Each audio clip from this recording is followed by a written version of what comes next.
All right, motherfuckers. Class is in session. Once again, you've already seen the title. You already see the first slide. So you know what it is. Let's cut to the chase. No foreplay. All right? Today's class, we're going to be talking about how does one actually become good in this fucking game? How does one actually become good at Tekken? Or in fact, how does one get better at Tekken? Right? This is a question that has been all over my YouTube page. It has been all over, YouTube in general. It's one of the most searched questions. You'll see it on Reddit. You'll see it on Facebook. You'll see it on Twitter. You see it everywhere, right? That's what everyone wants to know. You're playing this game. Maybe this is your first Tekken game or your third Tekken game. Or maybe you've been playing Tekken since back in the day, but this is the first time you're taking it super seriously and you just want to know, fuck, there is such a gap between me and the killers out there. How do I climb this particular fucking mountain, right? Good question. Now, let's get to it. First question. I'm sure some of you are already thinking it. So let me just get it out the fucking way.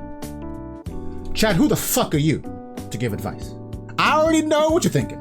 You're sitting there being like, Chad, I have seen you on stream, okay? I have seen you drop game-winning combos, all right?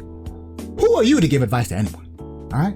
I have seen you eat snake edges in neutral, this fucking slow-ass low, and I've seen you just get launched by that shit like a scrub. Who are you to give advice, okay? I have seen you stand in front of Yoshimitsu as he charges a 32 frame unblockable, and you just stand there like a deer in headlights as he just goes, bang. And who are you to give advice? And you're right. I am no stranger to moments of sheer scrubbiness. I won't lie, okay? But at the same time, cut me some slack, Jack, all right? I've come a long way since back in the day, struggling to get into red ranks. Currently I am at what? I'm at Tekken God with a 56% win rate. It's not bad. I'm holding my own. So if you are, climbing through the rank system, not that rank should matter, not that it's the ultimate scale, but it's the only one we've got, unfortunately. Like, if you're someone climbing through the rank system, I believe I have information in this that will help you out, right? I truly do. Because I believe that the path to getting good is the same for everyone, no matter where you are. Whether you're at the very beginning, like a lot of you, or you're someone like me who's now been playing for Tekken for what, 7.5, 8 years, right? Well, no matter where you are, I am of the belief that the road to improvement is actually the same for everyone. That's today's thesis, and I'm going to walk you through it step by step. Okay? So yeah, there's really only 3 steps to acquiring any skill. I truly do believe this, and part of the reason I believe this is because, bit of a backstory. Years ago, when I was new to Tekken and I was browsing Reddit, I saw this Reddit post that, I'm not exaggerating, changed the entire trajectory of my fucking life. This Reddit post helped me focus on what I needed to do, not just in Tekken, but in life generally when it came to acquiring skills. Right now, by the way, I can speak Mandarin Chinese, okay? I'm not fluent, but I can speak Mandarin Chinese. I can understand it when it's spoken to me at a decent level. I can speak it, again, not necessarily fluently, and this Reddit post that I'm referring to gave me the building blocks to do that, and also helped me the building blocks to do Tekken. And if I want to learn piano, if I want to learn tap dancing, I will use this model, this 3-step model that I'm about to walk you through to do it, right? So, without further ado, I'm sure you're very excited to know about it. What are the 3 steps? Step 1, the acquisition of new ideas. You got to do it, right? Acquiring new ideas. Step 2, the eradication of bad ideas, okay? And step 3, the consolidation of acquired knowledge. This might seem overly broad and overly simplistic, but if you're going to encapsulate something that can, in theory, summarize the acquisition of all skills, then it needs to be broad. And I promise you, I'm going to go into more specific details here about learning Tekken, okay? So let's get into it. So, step 1, the acquisition of new ideas. Moves are ideas, okay? If I decide I'm playing against you and I go, you know what? I'm going to run up to this motherfucker and I'm going to grab him. That's an idea, okay? If I say, you know what? I'm gonna fucking hop kick. That's an idea, okay? If I say I wanna run up and snake edge him, that's an idea. Every move is an idea. So learning what your moves are is the first step that everyone goes through, right? We all go through that move list and you say, okay, that's an idea, that's an idea, that's an idea. Flowcharts, however, are also ideas, right? When I'm playing Asuka and I decide I'm going to do down forward 2 into immediate punch parry, that flowchart is an idea, right? The down forward 2 is going to launch you if it hits, and if it doesn't hit, you're going to see that you've blocked it. You're going to try and punch me back, because that's what most people do. They try and punch back the second it's their turn and they block something, and you're going to get launched for it, right? That flowchart works on a lot of people, including me, someone who has done this flowchart. I've definitely caught myself jabbing into it straight afterward. It just works a lot of the time, right? But this too is an idea. It's not the most sophisticated idea in the world, but it's an idea. Defensive responses, however, are also ideas. The defensive responses you build are ideas. If I block a move, I might go, oh, I think it's my turn, not a jab. That's an idea. And sometimes that is the correct thing. It is -10, and so you block with, you push back with -10, right? But sometimes it's not. Sometimes the move wasn't unsafe, right? Sometimes the move was like -8. And I think we've all been hit by that like sort of king bullshit where king doesn't move, you think it's your turn, you jab, but he crouches under you and hits you with that punch. Ugh, and now you get launched, right? We all have defensive responses and they are essentially ideas. But it makes sense for us to acquire them, okay? But how do we acquire these ideas? Of course, the way we acquire these ideas typically is by watching other players, right? We see what other players do and we go, I'm gonna do that, right? Very simple. Mirror matches, I think, are a great way of acquiring new ideas. I think, in fact, I would go so far as to say it's one of the best ways. I don't know if you, obviously everyone here watches YouTube, obviously we're watching this on YouTube, but I highly recommend whatever character you play, go and find 2 high-ranking players of that character mirror matching each other. I tell you, that video will give you more data than tons of others. Because here you're dealing with characters who, in theory, not only know their character, but know how to deal with their character. And I remember back in the day when I was learning Leo in Tekken 7, there's this great video between, not CBM, what's it called? Is it MCM? BMB? I forget his name. He was mostly a King player. And against another Leo player currently called I'm So Hot. And I would watch these guys non-stop because they were so fucking different. One of them was like this really conservative Leo, really patient, really like tight, compact Tekken. And the other guy was like, I'm a fucking hell sweep you. I'm a hell sweep you to death. No shame, no chill. I fucking loved I'm So Hot. He was my favorite. And I was bummed out that he kind of stopped playing when Tekken kind of got bigger in the West. But like, I fucking love watching these matches. So I recommend, if you're relatively new or trying to like wrap your head around how to develop your character, watching a mirror match of 2 high-ranking players, delicious, right? Playing other characters is also a great way to acquire new ideas, right? Because when you play a new character, your new character will often have tools that your character doesn't have, right? Or perhaps more importantly, they won't have tools that you're used to relying on as a crutch. And so, very often when you play a new character, you have to develop a new game plan. And when you come back to your original character, you'll be like, oh, my character kind of does have a move like this other one. It's not as strong as the other one. But now that I'm here, I can see the value of this. So the key is, one of the fundamental steps about getting better in Tekken is about acquiring more and more ideas about your character, but also Tekken in general, right? And I know, again, this sounds very broad, and I promise I'll get into more specific details as I go on, but you have to understand that, like, you need to know your character inside and out. Like, and when you first pick up the game, you're not going to, right? You're gonna zone in on things that seem really obviously powerful.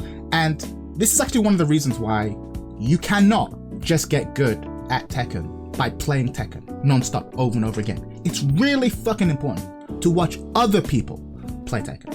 It is very, very important to take part in conversations like this one, like watching and listening to other people talk about Tekken and discuss ideas and find out what other people feel is valuable, right? Because Tekken is very much a thinking game. It really, really is. And hearing how other people think about Tekken can really broaden your horizon when it comes to this game. I'll give you a great example.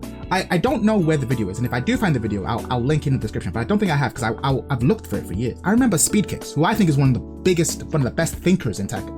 I remember him saying something years ago, back in Tekken 7, where he was like, you should never push a button unless you have a reason for it. And I don't know why, but that fucking stuck with me. Because obviously I have like habits, which I'm going to go into in a bit. I would just like push buttons like, kind of crazy. But he was like, no, if I at any point in your play, I should be able to pull you aside and be like, okay, that second there, why did you push that button? What were you looking for? What were you trying to do? What were you trying to catch? And 9 times out of 10, if I was being honest, I'd be like, I just pushed the button because that's just what I did in that situation. And that's true for all of us, to be fair. Tekken moves really fast, especially Tekken 8. You can't always be thinking. But that idea that you should always be trying to think, and that you should typically have a more thoughtful approach to the buttons you press. I don't know, some of you are probably rolling your eyes and like, that's super obvious. But at the time, it made me realize that actually, there's real strength in having the confidence to not push anything. I'd be like, I actually don't know what to press here, so I'm not going to press anything. And obviously, in time, as your knowledge gets better and better, you'll be like, oh, actually, no, okay, and now I know what I want to push. Now I know what I want to push. But like, the point he was trying to make at the time, and it's probably more true in 7 than in 8, but I think it's also true here, was that it is often better and safer to not push anything than it is to push the wrong thing, right? That was the thing I think he was trying to make. I think there's a tendency when like, oh, I'm under attack, I gotta do something. Where it's like, actually, no. Very often, the best thing you can do is nothing. Don't ever forget that even in this game, with offense as crazy as it is, if you take your hands off the fucking controller, your character will automatically block high and mid. Don't forget that, right? So very often, especially in low ranks, the reason you die is not because, really because of what your opponent did, but more often than not, it's because you pushed the button at the wrong time. And again, just hearing that idea was really useful. There was no frame data in that. There was no like specific move, but just hearing him say that, was, oh, that's really thoughtful, actually. And so, yeah, there's lots of little ideas, I think, that are quite useful, but they're often very little ideas. So acquiring as many ideas as you can is really important. And I think to take it back to languages for a minute, imagine you're trying to learn a language, Spanish, Italian, French, German, English, whatever, right? You're trying to learn a language. You have to expose yourself to new words. You have to, right? You have to expose yourself to new words, and you need to acquire new words. You need to read it and be like, what the fuck was that? Look it up in the dictionary and be like, oh, okay, it's that. Or hear it in a specific context and be like, oh, is that another word for ball? Oh, interesting, right? Like, this is something that I think a lot of players don't realize the importance of. It's not enough to just play. You must also acquire new information. Okay. Part 2, the eradication of bad ideas. Okay? As you can tell from the header, not all ideas are good ones, right? You and I and everyone who plays this game will inevitably form habits, bad habits. This game moves too quickly to think about every individual seconds. You kind of have to streamline things into flowcharts and sort of heuristics that you just kind of do on the fly. And very often, these habits get you killed. In fact, here on the slide, I call it the tragedy of rank. I think I've spoken about this numerous times in the past, where very often, let's say you're in red rank, and you're trying to figure out how to get past red rank. You will develop certain strategies and techniques, certain flowcharts, that will get you out of red ranks. And you're like, yay, I'm out of red ranks. And then you'll be in purple ranks, or at the edge of purple ranks, about to get into blue ranks, and you're getting beaten up, and you don't know why. And the tragedy is, very often, the same strategy that got you from red ranks into purple ranks is the same strategy that is now stopping you from getting in from purple ranks into blue ranks. So one of the things that people don't seem to realize is that oftentimes getting better isn't just about learning new things, like in the old slide. It's often also about unlearning bad things. And this is, again, one of those things where you probably won't be able to do this just by playing Tekken. More often than not, playing Tekken over and over and over again just grinds the habits you've already got into your system, right? And this is like, I've seen so many players do this, right? They got up to a good start, they managed to make their way up to a certain rank, and they're like, I just don't know what's keeping me down. I don't know why I'm here. And the truth is, you're stuck here, not because, how do I put this? Very often, the reason why you're stuck where you are stuck is because of bad habits you've acquired on your path to this current spot, right?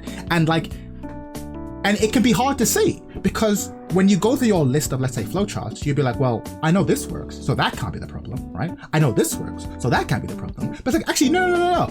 Very often, the thing that you think works is the thing that's keeping you down, right?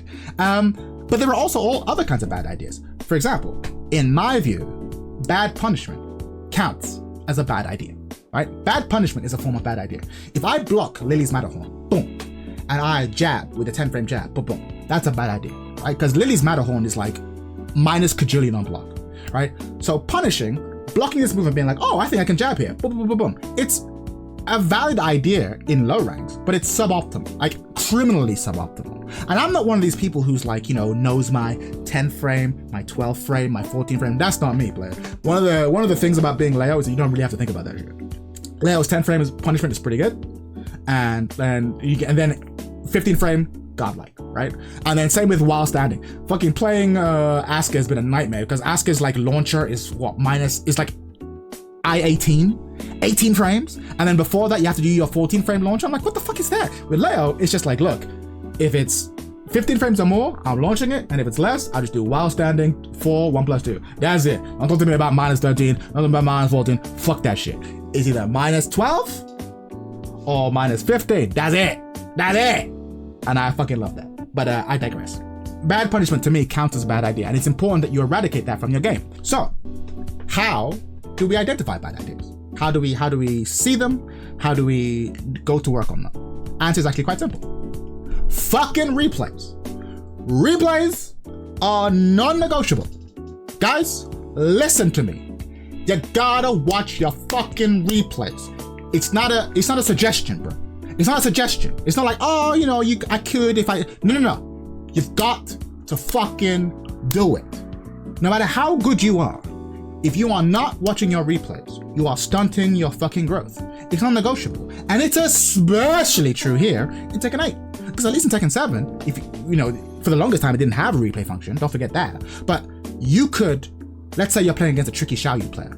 You could play against that Xiaoyu player 1 game, 2 games, 5 games, 10 games, 20 games, 30 games in a row, right? And so that could give you lots of experience, right? And over time, after she fucking punishes your launch punchable thing 6 times in a row, eventually you go, maybe I should stop doing it, right? So you will unlearn bad habits that way, right? But you don't get that privilege in this game. You really don't.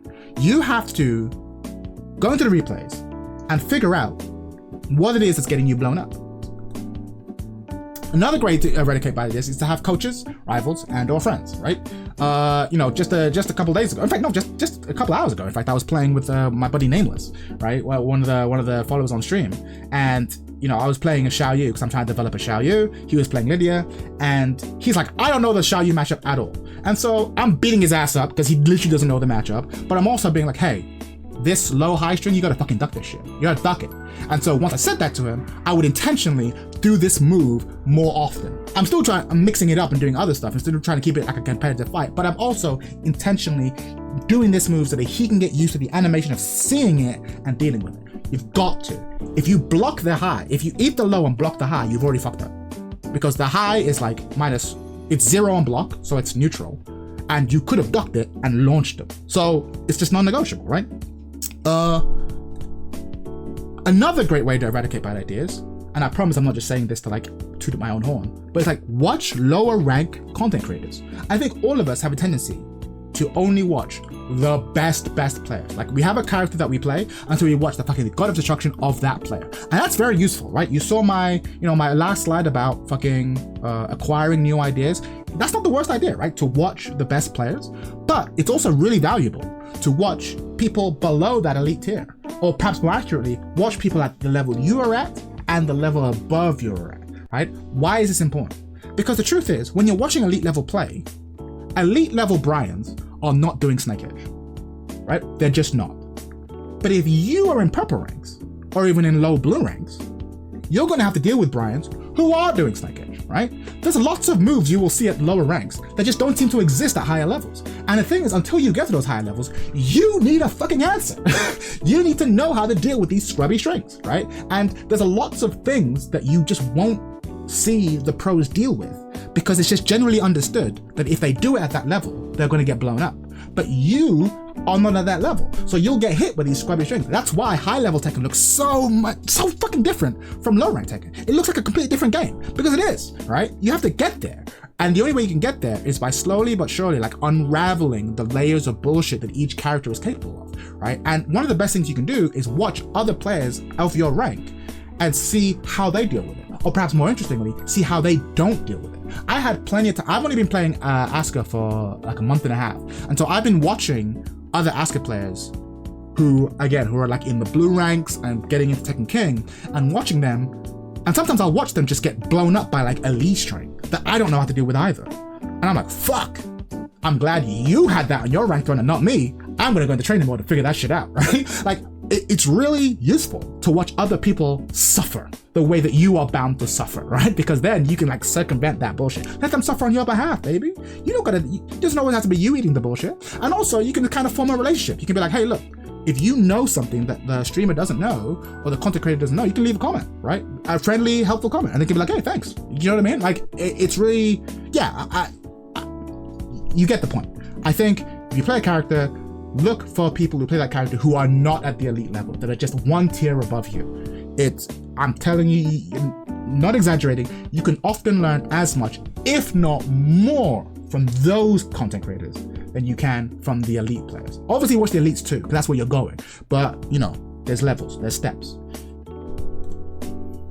Final keynote when it comes to watching replays, take it one idea at a time. I think far too often when we sit down and watch replays, let's say you're watching a Nina match, right? And like, you're like, oh fuck it, I need to learn the Nina matchup, so I'm gonna watch this replay. It's like, you don't have to watch everything, because chances are there's a bunch of bullshit this Nina player is doing. Just learn one thing. If you see a low-high string that you keep getting beaten by, you can just stop watching the video. You don't even have to watch the whole set. If you like, let's say it's round 1 and she does fucking can opener string, and it just blows you up. And you're like, fuck. And then the little helper thing says, hey, you could have ducked that, right? And then it happens again. And it says, hey, you could have ducked that. The second you see it the second time, you just go, fuck it. Close the replay, and then go to training mode and figure that out. Because very often you just need to know one thing at a time, right? Learning a matchup is not going to happen overnight. It's lots of little bits. But if you can find a key move or a key cheesy string that was kicking your ass, you see it, you go, for the next 20 minutes, I'm going to go into training mode and focus on that shit. Because that was blowing me up. That was low high. And if I ducked the high, I could have launched them and taken away 40 to 50% of this motherfucker's health. But instead, I didn't. And then I ended up being -5 and they ended up fucking bullying me, right? It's literally like, if you like, think about parallel universes, universes. That's where the fork in the road split. Version 1 of you knows how to deal with that string. You ducked and launched them. But the version of you that lived in this reality didn't know that. And so you ate shit, right? You gotta be this way, right? You gotta go to this guy, right? So yeah, one thing at a time. Don't try and learn everything in one replay session. It won't help you and it won't work. Okay, this is the most important one. Consolidating acquired knowledge, right? It's not enough to know something, okay? It's not enough to know that this move is -13, or that this move is launch punishable, or that this is low high, or that you can low parry the second hit of this string. It's not enough to know it, right? You must grok it. You must internalize it, right? You must, right? There's a difference between facts and knowledge, right? Again, this might sound controversial to some people. There are some people who have been like, oh, facts are all that matters, right? But they actually know. It is possible to know something without having the facts. And perhaps even more controversially, it's possible to have the facts and not have knowledge, right? Like, it's possible to have been told things and not actually be able to apply it. And it's possible for someone to be like, okay, I can't tell you how gravity works. I cannot walk you through Isaac Newton's laws, but I know it, right? I know how it works, okay? And I think in Tekken, it's quite similar. Someone might have the knowledge to be like, oh yeah, that move's -13. But then in a match, when they block it, they just fucking jab back, or they don't do anything, right? Like, so knowledge is a prerequisite, but you have to consolidate it. And so how do you consolidate it, right? How are you today? For example, right, as an English speaker, right, these two sentences both make sense, right? How are you today versus today you are how, right? If someone said to you, today you are how, question mark, you would know, like, oh, this person probably isn't a native English speaker, right? Like, that second sentence is incorrect. But if you ask them, okay, but why is it incorrect? They probably, unless they were actually an English teacher at some point, they probably couldn't articulate the grammar rule that's being broken here. Like, they could probably be like, okay, no, how should go at the front. But if they said, okay, but why? Why is how are you today correct, but today you are how wrong?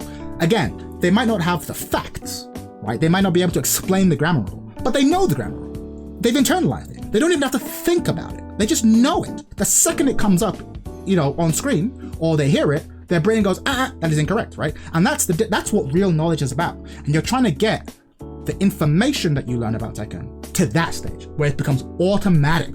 Just automatic, so much so that you can't even explain how you do it. You just know it, right? That's kind of a key example.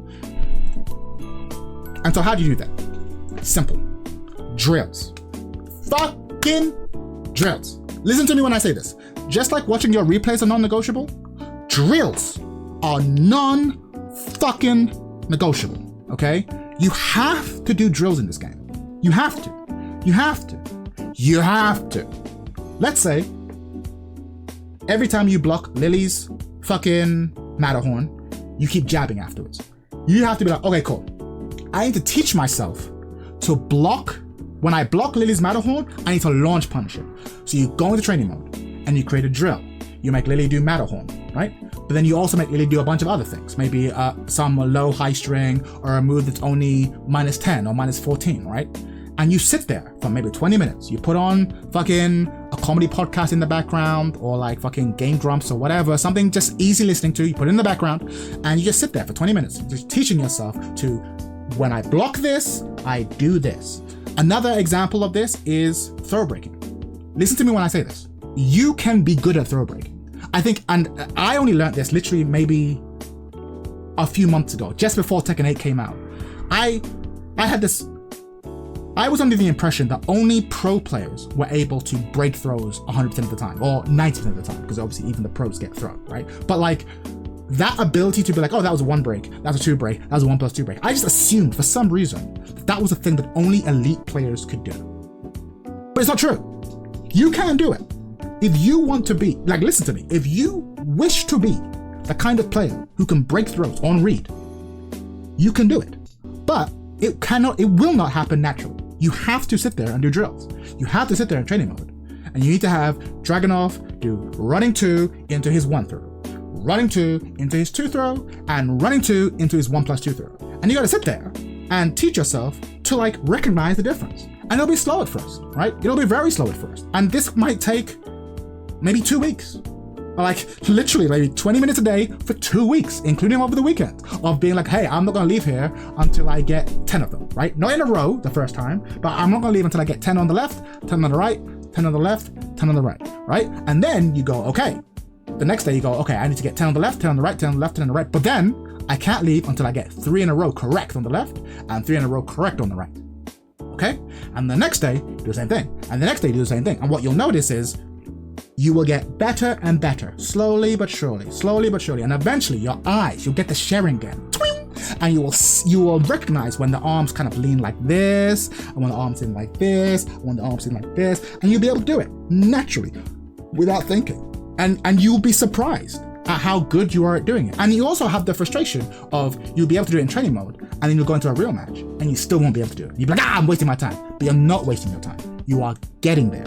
You are getting there. Acquiring knowledge takes time. Learning fact is easy. I can tell you a thing and you know it. But knowledge takes time, it takes effort, it takes sleeps. Because oftentimes it's when you're sleeping that your brain kind of builds the neural pathways that allow you to do the thing, right? It takes time, and you can do it, but it requires drills. You have to drill auto responses into your muscle memory. You just have to. And this game is faster than ever. So you really, really do have to. And if there's a matchup that gets on your fucking nerves, even more reason why you just have to be like, all right, this week I am fucking drilling myself to have proper responses to this situation. You just have to. It's non-negotiable. It's non-negotiable. And if you're not, actually, I'll take it back. It is negotiable. If you want to be a basic bitch and you don't want to be good at this game, you don't have to. But if you want to be good at this, then you have to do drills, right? You don't become a great basketball player just by playing basketball. You have to do drills, dribbling drills, shooting drills, passing drills. Same with any sport, any game, okay? All right, I've made my point. Final thought. listen to me when I say this.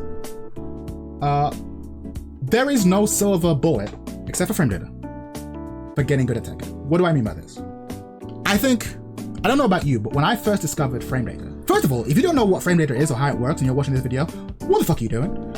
Go watch frame data. I made a video way back in Tekken 7 about how frame data works. I'll leave a link in the description. It's actually really fucking funny, if I say so myself. Go watch that shit and learn it and then come back, okay? Frame data you have to learn frame data, right?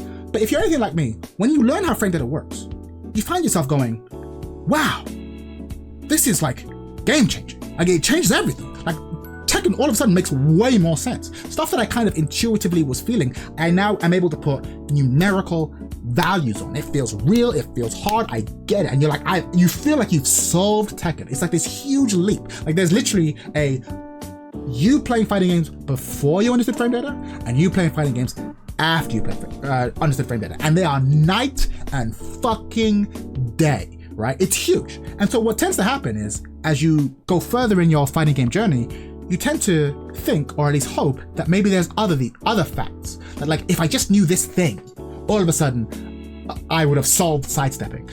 If I just knew this thing, all of a sudden, the whole game would be easier. You're looking for this little bit of knowledge that will just change everything. But the truth is, outside of frame data, in my opinion, there isn't really that singular fact that just like changes everything. If you disagree and you think that there is, then by all means leave a comment in the description, or in the comment section. But in my experience, you don't really have that. But what you do have are thousands of tiny pieces of information that really matter, right? Tiny pieces of information. And these are the things that really add up, right? And this is actually kind of the beauty and what I find the most fun about the game and rewarding. It's like, hey, you get beaten by Asuka over and over and over again. And then you notice, hey, this bitch keeps doing down forward 1, 1, 2. It's sort of like, and the 2 is a high. And she was just bullying me with that non-stop. And then you go into training mode and you teach yourself, oh, if I duck that, I can launch it. That's one piece of information. And then you go into the lab and you train yourself to every time you see it, you do it, right? And then that next week, you find another Alyssa player, or better yet, Asuka player, the same cheesy Asuka player, and they hit you with this track. And maybe the first time you don't duck, right? It takes you a while. But then that second time, this fucking bitch goes for that high, you duck that shit, you launch that bitch sky high, you combo that bitch to the wall, you do 50% health and okay, and you're like, yes, I fucking won that round and I'm gonna win the whole game because this Asuka player is fucking brain dead, right? It's Chad the Third, he don't know shit. So even though you fucking launched him for doing it, in the next round, he's gonna be fighting you, and he's gonna do it again, and you're gonna duck him again, and you're gonna launch it, and all of a sudden, that whole matchup, right? You went from losing 6 rounds straight to this player to now winning 6 rounds straight. And all that changed, the only thing that changed is that you now taught yourself to duck down forward 1, 2. I cannot tell you how often that is the difference. Very, very often in a match that you lose, the reason you lost it is because there was one thing you did not know. One thing. It's just one thing that got me sticking into here. Just one thing. One thing. And so every time you lose, you need to get into the habit of trying to figure out what was the one thing that cost me. And don't get me wrong, sometimes it's more than one thing. But even if you can take away just one thing, your win rate in that matchup in general will go up. And that's the game, right? Stop looking for this silver bullet, this video from this pro player who's going to tell you like the one secret fact you're going to learn. No, more often than not, what you need to be doing is finding the one piece of anti-Alyssa information, anti-Eddie information, anti-Asuka information, anti-Leo information, anti-Hwoarang information. And like very often it's a little bit here, a little bit there, but if you acquire it over time, the win rate will improve, your skills will improve, your rank will improve. That's just how it goes, okay? So again, stop looking for like the silver bullet fact. It's not out there. It's just a little bit of information. All the more reason to study your replays meticulously. All the more reason to watch gameplay analytically. Maybe even slow it down so you can actually look at choices, right? Last a couple of like examples from me personally playing that I am the most proud of. right? So recently I had this game against this Alyssa player that I'm still buzzing about it, right? Because it wasn't a promotion match or anything like that. It was just a match that I was super proud of because I found Alyssa to be very cheap, as most people do, and she has this move which is like 3-2, which is obviously like this kick into like heat engaging fucking chainsaw, but he also has 3-forward-2, which is like the same thing, but instead of being mid-high, it's mid-mid. And so I was teaching myself to duck the high and launch the high, and in this one game, the player knew that I kept ducking, so kept hitting me with this mid. And I was so fucking pissed off. Like, why did they give this bitch a mid? Why does she have a mid? Like, and why is it only -12? This is such horseshit. So what am I gonna do? I guess I can't duck the high anymore, right? Because I'm just gonna keep getting hit by the mid. This is fucking bullshit. This fucking sucks. This character's cheap. And then I had this great idea. I thought to myself, hey, how about, Chad? How about you stop being a bitch? How about it, right? And just like, look at this, deal with this in the old school way. Okay, this is what it is. Let's decide what we're gonna do. Are we going to duck after the 3 in anticipation for the high? Or are we gonna decide right now that we're never gonna duck just in case we have to deal with the mid? And I realized, you know what? No. The mid, while annoying, doesn't do that much damage. It does leave her in chainsaw stance though, destructive stance, but it leaves her in it at +5. +5 isn't that much. You can actually sidestep pretty comfortably after, -5. And so I thought to myself, okay, let's lab this. Let's say I duck, I get hit, and she goes for the high chainsaw. That's what this player was doing. What can I do? And lo and behold, if I duck and she hits me with the mid chainsaw, and she goes for the high chainsaw after, I can sidestep it and then fucking launch her. So again, I sit there in training mode for about 15 minutes, training a bunch of other Alyssa stuff, but teaching myself that when she does the 3, I'm gonna duck it. And if she goes for the high, I'm gonna launch this bitch. And if she goes for the mid, I'm gonna eat the mid, but then I'm immediately gonna sidestep launch, right? That's what I was teaching myself to do. And I baked that into my muscle memory. The next day, I'm online, I'm in ranked, and I'm fighting this Alyssa player. And this happens. The first time she does it, I duck it and I launch it. So she is like, aha, he's a ducker. So I'm gonna catch him with the mid. And she did catch me with the mid. But then she caught me with it, and my training kicked in. I fucking sidestepped this bitch. I launched her, and I destroyed her. And I felt great. I ended up winning the match. I ended up winning the set. And I'm like, you know what? I truly feel like I won the set. I didn't win the set here. I won the set in training mode. It's like they often say with like bodybuilders, right? Like, muscles are not made in the gym, they're made in the kitchen, right? It's all about the prep work. You got to get the right nutrients in you. And it's the same thing here. I did not win that match in the match. I won that match in the lab. And I felt so fucking, again, it's not Evo Finals or anything, but like this victory was brought to you by Chad Labs, right? And I felt really chuffed. And that to me is the beauty of Tekken. That's why as frustrating as this game is, the highs are just the best when you study something and you find the answer. Another example was against Xiaoyu, right? Leo has this move, down 2, boom, leaves a +4, leaves a +4 and forces you into crouch, right? And so typically after doing down 2, I can do down forward 1 as a safe check, right? More often than not, it's the safest thing in the world. Nothing too risky, nothing too crazy, a nice little safe check to stop you from doing any bullshit. But against Xiaoyu, if she does AOP, classic, after down 2, she goes right under your down forward 1. Every single time. It's consistent, right? And she goes under your down forward 2, she goes under all of your moves. And this happened to me. I played against this one Xiaoyu player who just like blew me up. Because every time I would do down 2, my brain would go off because I had this habit of immediately doing down forward 1 or some other mid. And it didn't, my muscle memory was just too baked in. So I didn't account for the Xiaoyu factor. Anyway, what happens? I go into training mode and I look at it and I go, man, what does she go under? Turns out she goes under almost all of my fucking moves. And I'm like, man, this character fucking sucks. Is there nothing I can do? Is there nothing I can do to like protect myself from this bitch? And then I realized in the lab, I was like, well, actually, I could Hell Sweep. Hell Sweep works. But if she's smart, I mean, not that there are smart Xiaoyu players, but like if she's smart, once I do it maybe once or twice, she can just like crouch block, block my health loop and then kill me for it. So I wasn't a fan of that option. But I was like, okay, but I could do down for 1+2, right? This sort of kick into punch, right? And if I catch a counter hit, it does a chunk of damage. I get the install, and and I get to fucking blow her up. And so again, I sat there in training mode for about 15 minutes, just teaching myself to do this against Xiao Yu when she does this situation. And I had it in my chamber. And then literally earlier on today, I'm playing on ranked. Actually, no, this is just quick match, but I'm playing against this player. And I do down 2, and I do down forward 1. She crushes it. And I'm like, fuck.